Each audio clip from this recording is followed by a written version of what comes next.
سینوها د فرعون د ځانګړي طبیب یادښتونه له میلاد څخه 1450 کاله وړاندې.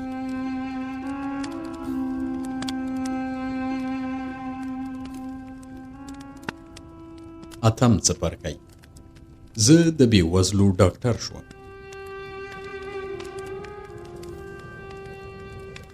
یو ورځ چې په خپل کتنځي کې د ناروغانو په تمه وم، ګورم چې د دربار یو ساتونکی راننوته. ویې پوښتل سینوها څوک دی؟ ورته ومې ویل زه یم. هغه وویل پاتور احضار کړی. ومې پوښتل پاتور چیرته دی؟ ځواب یې راکړ چې هغه په سلطنتي ماڼۍ کې ستا په تمه دی. پوښتنه مې ترې وکړه آیا نه پوهېږې له ما سره څه کار لري؟ ویې ویل فکر کوم د پخواني فرعون د جنازې په هکله به وي. زه پاڅېدم، دربار ته لاړم او پاتور مې پیدا کړ. هغه وویل سینوها پوهېږې موږ وروستي کسان وو چې فرعون مو معالجه کړ، له همدې امله باید د هغه د جنازې مومیایي کول زموږ تر څارنې لاندې وشي. ما ورته وویل ولې اوس دغه امر موږ ته کوي؟ ځکه چې که تېروتنه ونه کړم نو له یوې مودې راهیسې نور کسان په دې کار بوخت دي. پاتور وویل د مومیایي کولو په دستورو کې زموږ شتون تشریفاتي اړخ لري او له دې امله چې زه په دې کار کې برخه نشم اخیستلی دغه چاره تا ته سپارم. ومې ویل اوس باید څه وکړم؟ پاتور وویل ته باید اوس د دارالممات ته لاړ شي او غوره دا ده چې خپل خواړه او جامې له ځان سره یوسې، ځکه چې هلته به 15 ورځې ایسار شي او په دې موده کې به ته د فرعون د مومیایي کولو د وروستي پړاو څارونکی وي. ومې ویل خپل مریی هم له ځان سره بوزم که نه؟ ویې ویل غوره ده چې د مریی له بیولو ډډه وکړې، ځکه چې هغه ستا په شان ډاکټر نه دی او په دارالممات کې د ځینو شیانو د کتلو له امله به حیران شي.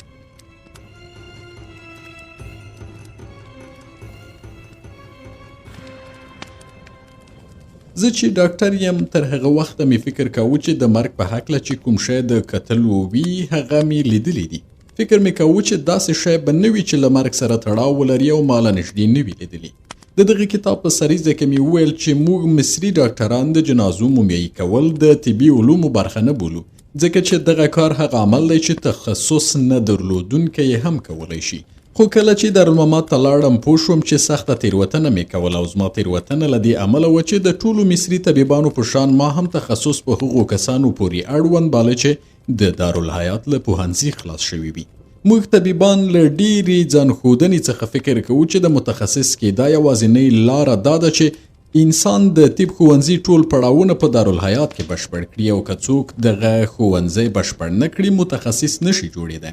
خو کله چې دارالممات ته ولاړم ومې لیدل چې هلته داسې کارګران هم شته چې کله هم دارالحیات ته تللي نه وو، خو د بدن د غړیو د اناټومي په برخه کې د هغوی تخصص له ما څخه چې یو ډاکټر یم ډیر دی. له دې امله چې د دغه کتاب لیکوال سینوها په یو راتلونکي فصل کې په دارالممات کې په تفصیل سره د خپلو 2 تنو خپلوانو د مومیایي کولو په هکله توضیحات ورکړي، دلته نه وایي چې د فرعون مړی یې څنګه مومیایي کړ. په کلي توګه د لومړۍ درجې مومیایي کول د فرعون د سترو معبدونو د مشرانو او بډایو کسانو لپاره ځانګړی شوي ول او په دې ډول ترسره کېدل چې لومړی به یې د مړي په خېټه، ټټر او جمجمې کې چې هر څه ول هغه به یې رایستل او د سترګو ګاټې به یې هم رایستل. مړی به یې 40 ورځو پورې د مالګې په غلیظو اوبو کې ښودل. له دې وروسته چې مړی یې له مالګو بهر کړ د سترګو او بدن سوری به یې له ډایسودیم هایدروډ کاربونیت څخه چې په یوناني ژبې کې نیترون بولي ډکول. د اوسنۍ زمانې مومیایي کوونکي لکه چې د کتاب اصلي ژباړونکي پخوا د فرانسې چاپ ګریر معالجه کولو مجلې کې لوستي دي باوري دی چې مصري مومیایي کارانو پر نیترون د کونزلي او کرچک تیل چې لاتین نوم یې کانیوس ریشن زید او ترکان یې خروع بولي ورګډول. بیا به یې مړی په یو ګرمې ټوټې کې خو چې رطوبت یې کم شي او له هغه وروسته یې په پلنو پټیو چې قیر به پرې ایښودل شوی و د مړي ټول بدن وپوښه.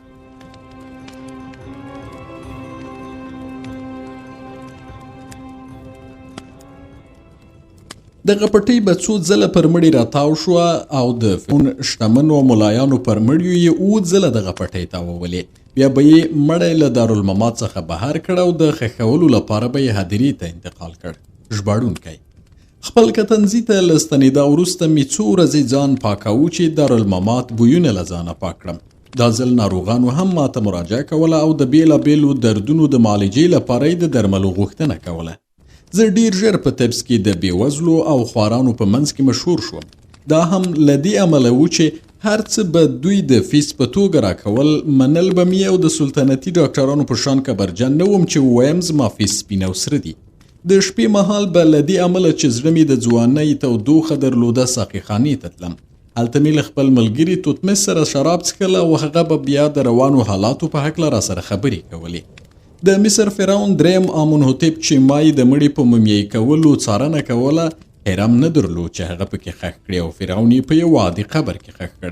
له هغه وروسته چې فرعون ښخ شو، زوی یې د ولیعهد په ګدۍ کېناست او ویې ویل نیت لري چې لومړی خپلو خدایانو ته ځان پاک کړه او سوچه کړي او له هغه وروسته په رسمي بڼه د مصر فرعون شي. تر هغه وخته چې ولیعهد پاک او سوچه شي، مور یې پر زنې ږیره کېښوده او د زمري لکۍ یې په شا وچومبله چې په لاره بتلله، هغه به یې تر ملا تاوه کړه. د باچاهۍ په ګدۍ به کېناست او د زوی په ځای یې د هیواد اداره کول پیل کړل. د ولیعهد مور چې لومړنی کار وکړ دا و چې لوی قاضي یې له خپلې دندې لرې کړ او د هغه پر ځای عامي چې مخکې مې وویل د اتون د معبد کاهن و، د قاضي په توګه وټاکه.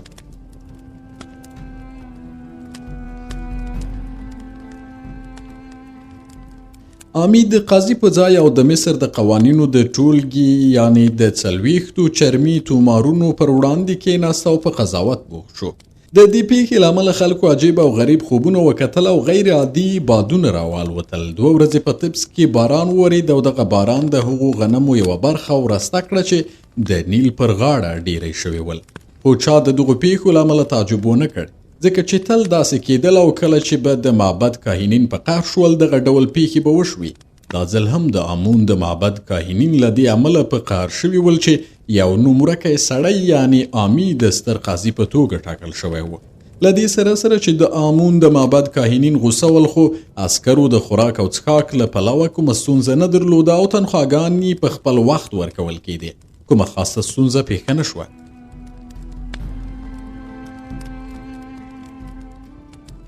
ټول پاچاهان د مصر د فرعون له مرګه خواشیني شول او له ګاونډیو هیوادونو څخه د پخې شوي خټې لیکل شوي لوحې چې د خواشینۍ کلمې پرې لیکل شوې وې مصر ته راواستول شوې او د میتاني پاچا خپله 6 کلنه لور راولېږله چې د مصر د ولیعهد یعنی د نوي فرعون خور شي. د میتاني هیواد د منځني ختیځ کې د پخوانۍ نړۍ تر ټولو لرغونی هیواد و. لرغون پوهان وایي د میتاني هیواد د دجلې او فرات سیندونو په سرچینې کې په بهرنۍ برخه کې پروت و. د میتاني پاچاهانو ځینې وخت خپل هیواد لویدیځ پلوه د مدیترانې سمندرګي تر سواحلو پورې پراخاوه او د دواب هیواد چې په متن کې لولی بین النهرین دی چې د فرات او دجلې 2 سیندونه هلته روان ول او دي. د میتاني هیواد په سوریې کې د یو له سمندر سره نږدې پروت دی. سوریه او شمالي هیوادونه بیلوي. هغه کاروانونه چې د دواب په نوم هیواد څخه راځي له میتاني تیریږي او سمندر ته رسیږي. هره شپه به ما او توتمس په ساقي خانه کې همدا خبرې کولې. کله به د توتمس په بلنه د عیاشۍ مرکزونو ته تللو او ما به هلته د نجونو د نڅا سیل کاوه، خو د هغوی له نڅا مې خوند نه اخیست. له هغې وروسته چې ما نفر په دارالحیات کې کتلې وه، بلې هیڅ یوې ښځې زما پام ځان ته نشو جلبولی. ښایسته ښځه هم د خوندورو خوړو په شان ده. کله چې انسان خوندور خواړه وخوري، بېمزې خواړه خوند نه ورکوي. که څه هم نفر زما خور نه شوه، خو دا چې زما خور شوې نه وه، ډېر مې د هغې ارمان کاوه.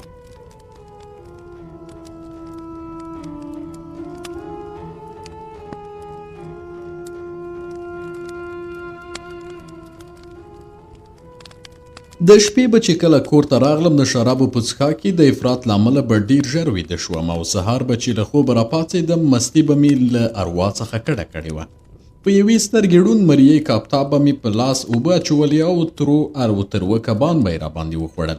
له دې وروسته چې د تروو کبانو او ډوډۍ څو مړۍ به مې وکړې، د خوب له کوټې به خپل کتنځي ته تلم او بېوزلو به د خپلو دردونو د معالجې لپاره ماته مراجعه کوله.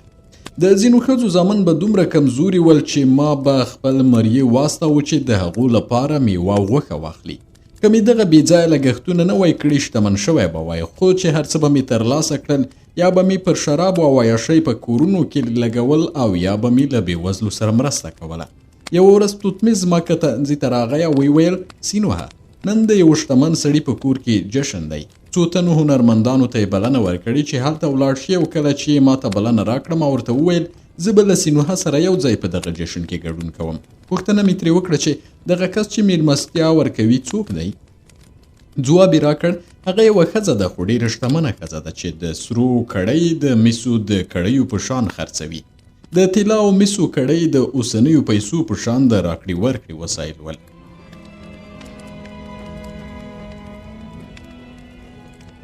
دواړو ځانونه پاک کړل. ما او هغه په ځان عطرونه ووهل او د هغه کور په لور روان شو چې توتمیس ویلي وه.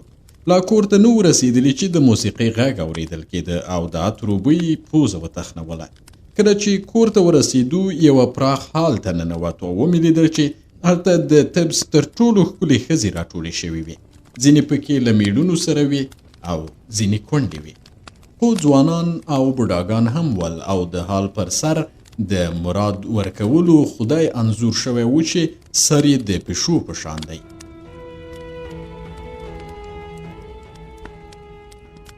ځینو ښځو چې هیله یې کوله بډای خاوندان ور په برخه شي د شرابو جام به یې پورته کړ.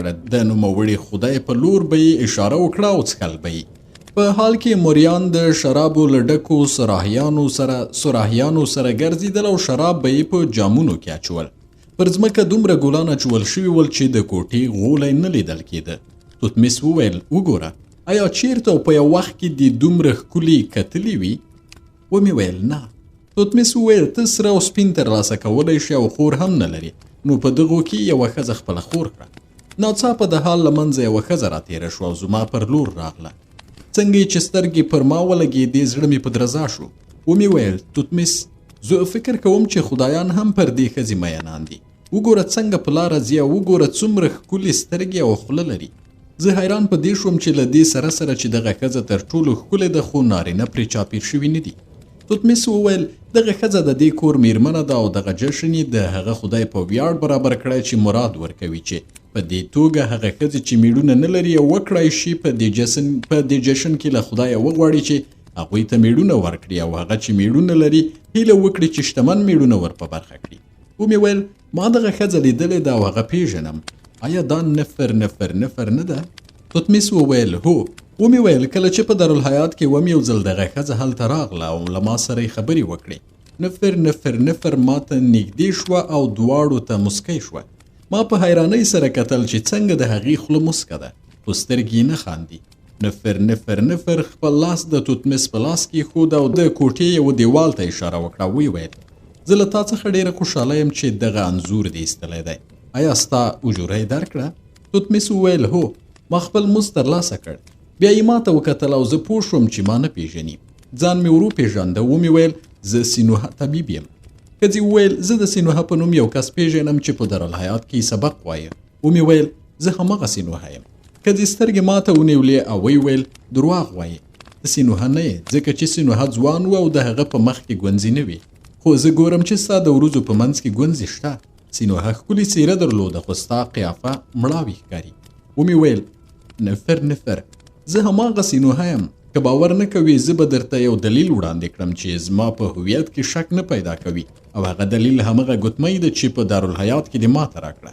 بیا مې هغه ګوتمۍ ور وښودله چې په ګوته مې وه او ومې ویل له دې چې له ما کرکه کوي خپله ګوتمۍ بیرته واخله چې ستا یادګار له ما سره نه وي. زه ځم او هیڅکله به ستا کور ته رانشم. نفر وویل زما ګوتمۍ در سره وساته ځکه چې دغه ګوتمۍ ستا لپاره ارزښت لري.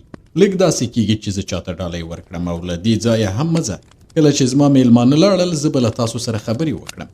په دې وخت کې ما یوه مرې ته اشاره وکړه چې زما په جام کې شراب واچوي او هغه څه چې هغه ما ته راکړل تر ټولو خوندور شراب ول. داسې شراب چې تر اوسه مې نه و خوړلي ځکه چې پوهېدم پر نفر ګران یم. که یې له ما کرکه کولی بیا یې ما ته نه ویل چې د جشن تر پایه د هغې په کور کې پاتې شم. ځینو میلمنو به په شرابو کې د ډېر افراط له امله کانګې کولې او بې اختیاره به شول. خو په دغه جشن کې د 2 تنو ډېر شراب ونه خوړل. یو کوربه میرمنې او بل ما چې غوښتل مې له هغې سره خبرې وکړم.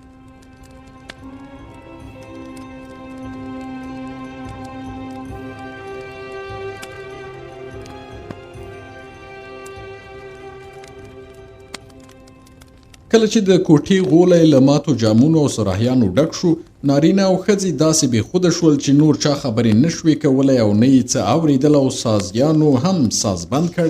موریان راغلل چې هر یو خپل نشه بادار خپلو کورونو ته بوځي.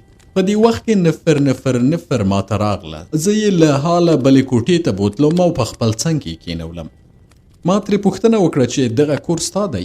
هغې وویل هو زما دی. ما وویل نو بیا خو ته ډېره شتمنه یې.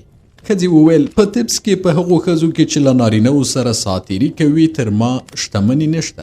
بیا یې زما لاسونه وموښل او ویې ویل ولې پر هغه ورځ چې ما بلنه درکړه زما کور ته رانغلې؟ ومې ویل پر هغې ورځ زه له تا وېرېدلی وم ځکه چې ماشوم وم. نفر وویل نو کله چې نارینه شوې او له ډېرو ښځو سره تملاستې او هره شپه د عیاشۍ کورونو ته تللې؟ ومې ویل هو هره شپه د عیاشۍ کورونو ته تلم خو تر دې شېبې له چا سره نه یم. یوه ښځه هم زما خور نه شوه. نفر وویل درواغ وایې. څنګه؟ ناممکنه ده یو سړی هره شپه د عیاشۍ کورونو ته ولاړ شي او د هغو کورونو ښځې خوندې نه شي. ومې ویل هر ځل چې د دغه ډول کورونو کومو ښځه زما پر لور راتلله ته به رایاده شوې او کله چې به ستا څېره راته په یاد شوه پوه به شوم چې نور هغه ښځه راته ارزښت نه لري. نفر وویل ته دروغ وایې او کله چې زه ستا خور شم په دې مسئلې به پوه شم چې دروغ دي ویلي دي. ومې ویل درواغ نه وایم او هیڅکله مې درواغ نه دی ویلي. نفر وپوښتل اوس څه غواړې وکړې؟ ما ورته ویل تر اوسه مې په خدایانو عقیده نه درلوده. په خدایانو عقیده مې وهم او خیال باله. اوس ځم او په ټولو معبدونو کې شکر کوم چې خدایانو زه له تا سره یو ځای کړم. بیا قرباني کوم. له هغه وروسته عطر اخلم او ستا د کور مخه په عطرو ښکلې کړم تر دې چې کله له کوره بهر ځې د عطرو بوی به احساس کړې او له بوټو او ونو به ګلان وشکوم چې کله له کوره وځې ستا تر قدمونو لاندې واچوم. ښځې وویل دغه کار مه کوه ځکه چې ما ته ارزښت نه لري. زه په خپله هم عطر لرم او هم ګلان. ستا عطرو او ګلانو ته اړتیا نه لرم. که غواړې زه دې ښځه شم راځه باغ ته لاړ شو چې تا ته یوه کیسه وکړم. ما ورته وویل نفر زما ته په کار یې نه ستا کیسه. ښځې وویل که ما غواړې باید زما کیسه واورې. که یې رضایت درکړم چې له ما سره نن شپه ساعتېري وکړې خو غواړم له تا سره ډوډۍ وخورم. بیا باغ ته لاړو او ما چې د عکاسي ونو د ګلاب بوی احساس کړ داسې هیجاني شوم چې غوښتل مې نفر په غېږ کې ونیسم خو هغې له ځانه لرې کړم او ویې ویل لومړی زما کیسه واوره.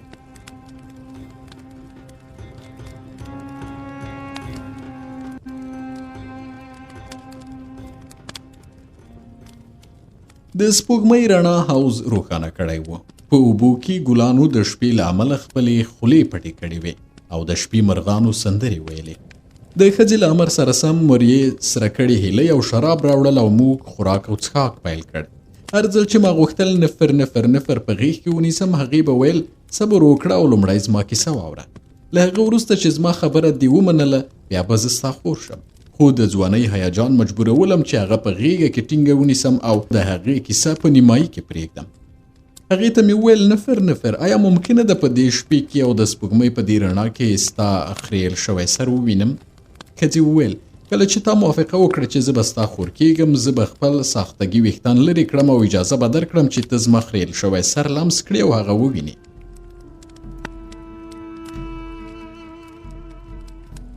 له دې سره چې د توضیحاتو ورکول د ژباړن له لوري ډېر ښه نه دي او لوستونکی ستړی کوي خو باید ووایم چې 4000 کاله پخوا په مصر کې اشرافي او شتمنو میرمنو سرونه خریل او ساختګي ویښتان به یې کېښودل او د یوې ښځې پر وړاندې د یو نارینه تر ټولو ستر بریالیتوب دا و چې وکړی شي د هغې خریل شوی سر وګوري او هغه لمس کړي.